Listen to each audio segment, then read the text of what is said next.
Saints, I recently had that message concerning that the Father chose you. You were chosen. God predestined you.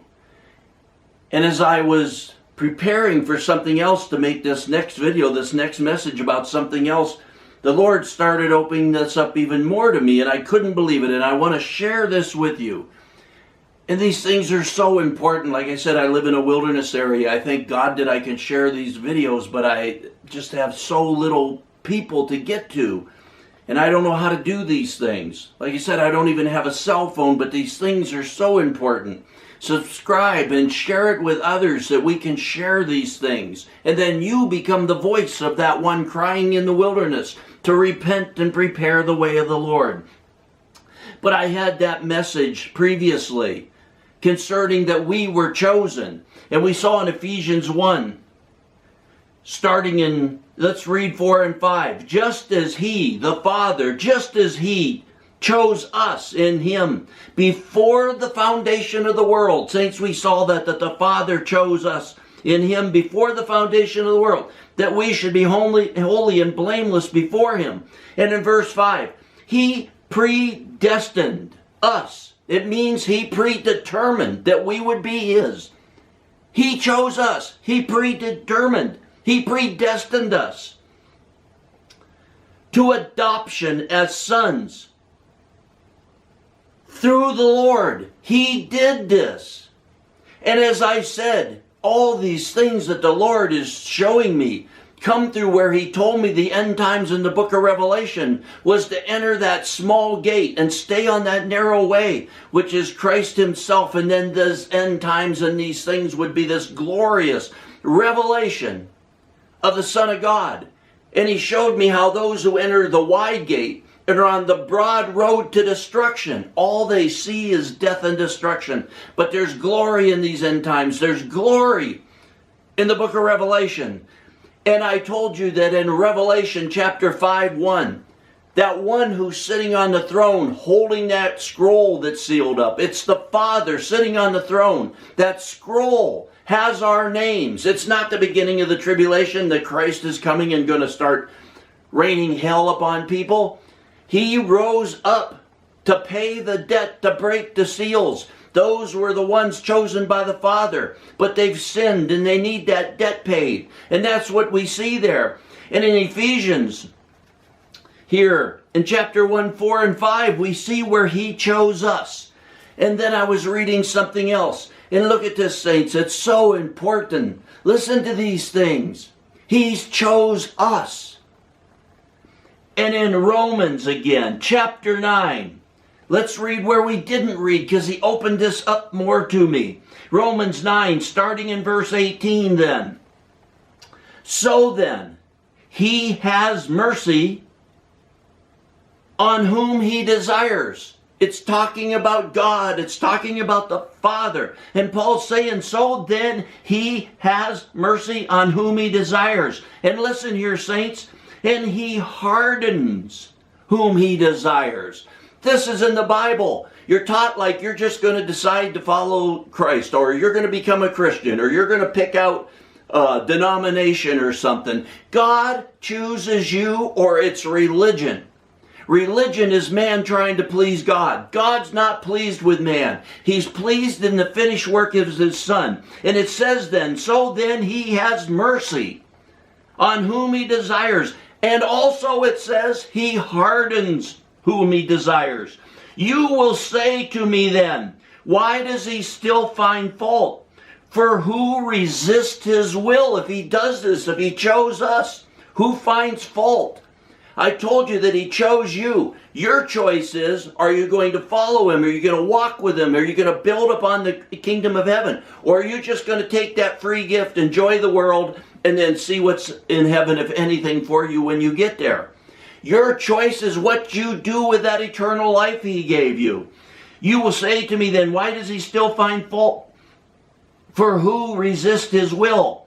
On the contrary, listen here, saints, on the contrary, who are you, O man, who answers back to God? The thing molded will not say to the molder, Why did you make me like this, will it? It's God's choice. He's got vessels. He's making them for what he wants. And he chose us, and you should be so honored, so humbled, so broken down, so ready to lay down your life to be crucified with Christ. Verse 21, or does not the potter have a right over the clay to make from the same lump? Listen, doesn't God have a right to make over the clay over these human beings from the same lump? One for honorable use and another for common use. God chooses, God decides. And look at verse 22. What if God, although willing to demonstrate his wrath and to make his power known, endured with much patience vessels of wrath? You can't tell God what to do, and he has chosen you. Be humbled and honored, because he says he also chooses some, and what does it say? Endured with much patience for vessels of wrath, prepared for destruction. And verse 23, saints, here, look at what he's going to say. Come on, get with me, understand. Ask the Lord to open up your eyes. Verse 23, and he did so in order that he might make known the riches of his glory upon vessels of mercy. He did this so he could show his mercy and glory upon us that he has chosen, that he chose. Not us, he chose us. You couldn't find an invisible, unknowable, unsearchable God. He has to reveal himself to you. He chose you, and he's revealing himself to you. But look what it says next, saints, and I got to go through this whole verse again. And he did so in order that he might make known the riches of his glory upon vessels of mercy, those he shows mercy to. Listen, which he prepared beforehand for glory. He prepared beforehand. Again, he chose us. He chose these vessels of mercy. If you know him and you walk with him, you were chosen. The Father has chosen you for a vessel of mercy that he might show his glory to. And then this all started because I was looking in Matthew chapter 20 about this landowner who is sending people into the field to work. I can't go over this whole thing now, but I'm going to start with just telling you, you know the parable. It's the parable where he goes out and sends people into the field to work. Some early in the morning, some later in the morning, some at noon, some 2 in the afternoon, some 3 in the afternoon, some at the last hour. And he tells them all, I'll give you a denarius. He tells the first one, I'll give you a denarius. I'll give you this certain amount of pay if you'll work in the field all day. And so they happily go out to work for that. And others are coming in later and later and later, until you get down to the ones that just come in at the last hour. And at the end of the day, when they're about to get paid, the ones that have been working all day certainly think, well, we're certainly going to get a bigger pay. There's going to be more for us. But when he starts paying out, and let's look at start with verse 8, Matthew 20, verse 8. And when the evening had come, the owner of the vineyard said to his foreman, call the laborers and pay them their wages, beginning with the last group to the first. So he goes to pay the ones that started in the last hour. He says, pay them first. And he gives them their denarius, their pay. And as he's getting closer to the ones that been there all day, they're saying, hey, wait, we're going to get a lot more. Man, he gave them that same thing he promised us. We've been here all day.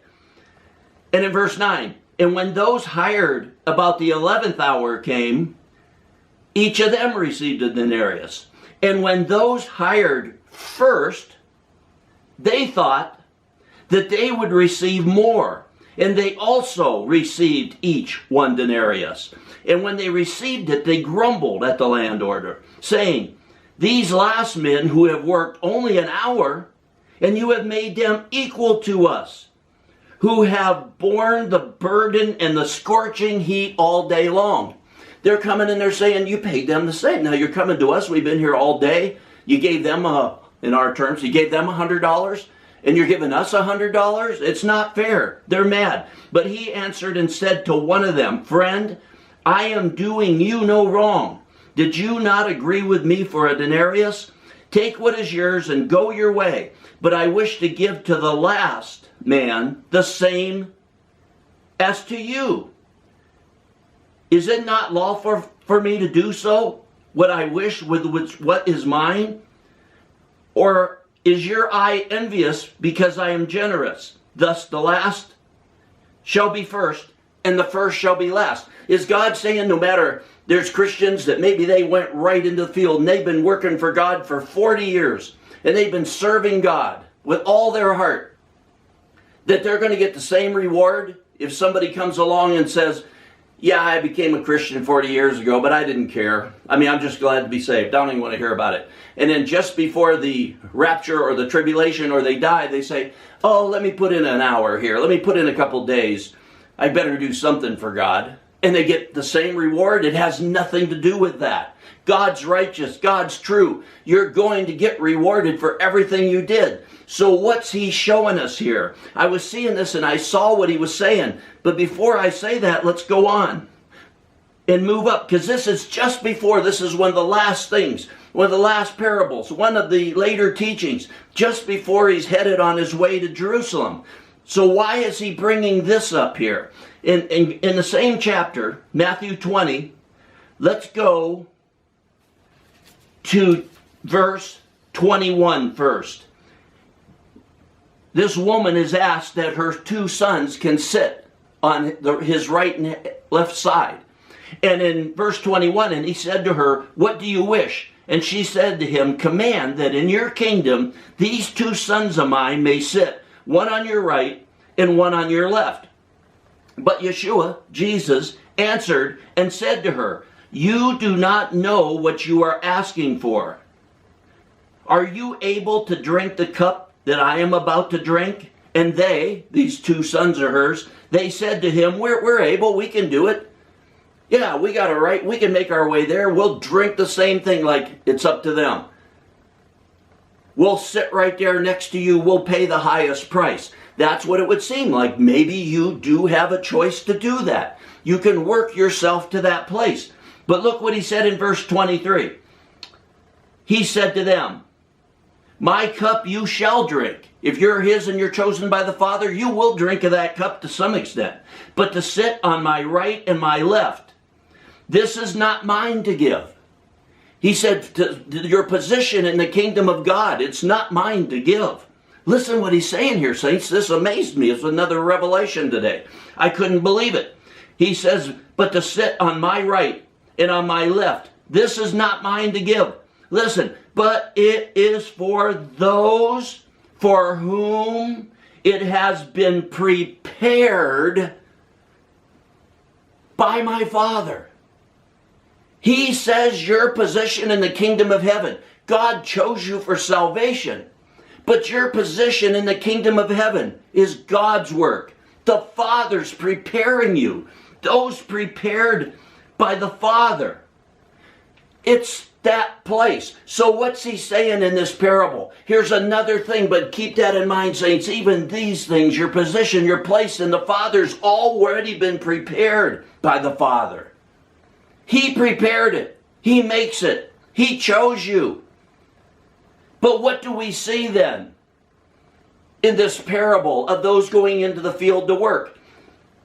The more you work and the more you do and the more you build up on that temple with gold, silver, and precious stones, the more reward you're going to have. So what's he saying here? That no matter what time you went into the field, you get the same exact thing as those that have been in the field longer.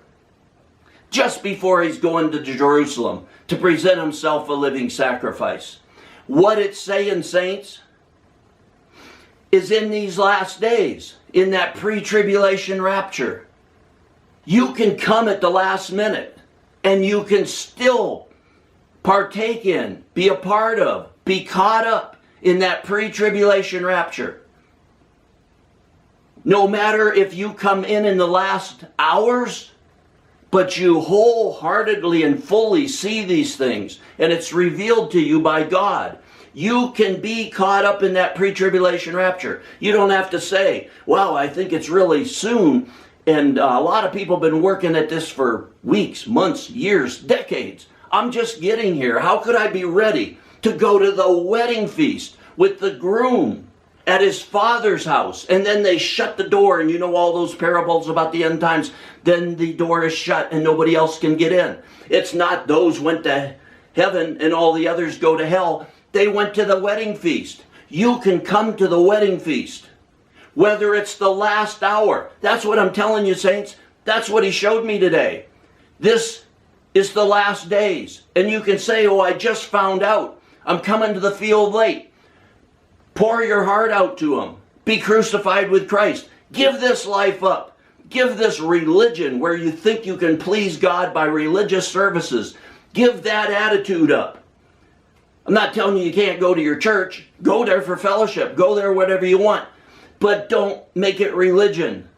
Serve the living God. Lay down your life. Be crucified with Christ. And you too can be caught up in the pre-tribulation rapture. Even in the last hours as you enter the field. Because he saw him there and he said, why aren't you working? And the man said, nobody asked me to go to work. You might be sitting here and hearing this. Maybe the pre-tribulation rapture is going to be in a week. And you say, well, nobody told me. I didn't know. No, I never even heard about this pre-tribulation first fruits rapture of those going to the wedding feast before the marriage supper. I never heard of it. Now there's so little time left. You can enter the field. You can lay down your life. You can be crucified with Christ. You can walk in the Spirit, walk with him, walk with God as Enoch did, and you too will be caught up in the pre-tribulation rapture, and you will be taken with the groom to the groom's house, to his father's house, where he will have a meal prepared for you. The door will be shut. The others can't get in. It's not that they're going to hell or lost their salvation. They're not prepared. They're not ready. They're the bride of Christ and they're not ready. And they will be getting themselves ready because the wedding will be shortly after that. When the Father says, go get the bride, and the bride has made herself ready, as it says in Revelation. She made herself ready. She was prepared. The door is closed. And those that go to the wedding feast, after that, nobody else can come in. That's when he comes as a thief in the night. That's when he comes when you don't expect it. The church of Laodicea that goes into the tribulation, or those that get saved in the tribulation, they know he's coming, no matter what they think or teach you at that time. It's no more than 7 years. But for those Gentiles, those that went into the tribulation, those that are preaching the gospel around the world, it'll be within 3.5 years. So you know you don't got much time. The world is falling apart around you. And you can and will be prepared, dressed, and ready for the marriage supper, which is the marriage. But he will take his friends first. He will take his friends, those watching, waiting, prepared, their lamps are lit. He will take them to his Father's house. The door will be shut. And he will serve them, saints. He will serve you. And it doesn't matter what hour it is, how late you come into this, how late you find out about this. You can come in it on the last hours, and God will prepare you. And God will have chosen you. Like it said there in verse 23. But it is not for those for whom it has been prepared. He said there in verse 23, let's end with that again. He said to them, my cup you shall drink, but to sit on my right and my left, this is not mine to give, but it is for those for whom it has been prepared by my Father. Once again, you've been chosen. God has chosen people to go in that pre-tribulation rapture to that marriage supper. But as you see in some of those other parables, lots, I took a wife, I just started a business, I got to bury my father. They got everything else to do. So he's out looking for you. He's waiting for you. He predestined you. He prepared for you to be there. Be there. And be the voice of one crying in the wilderness.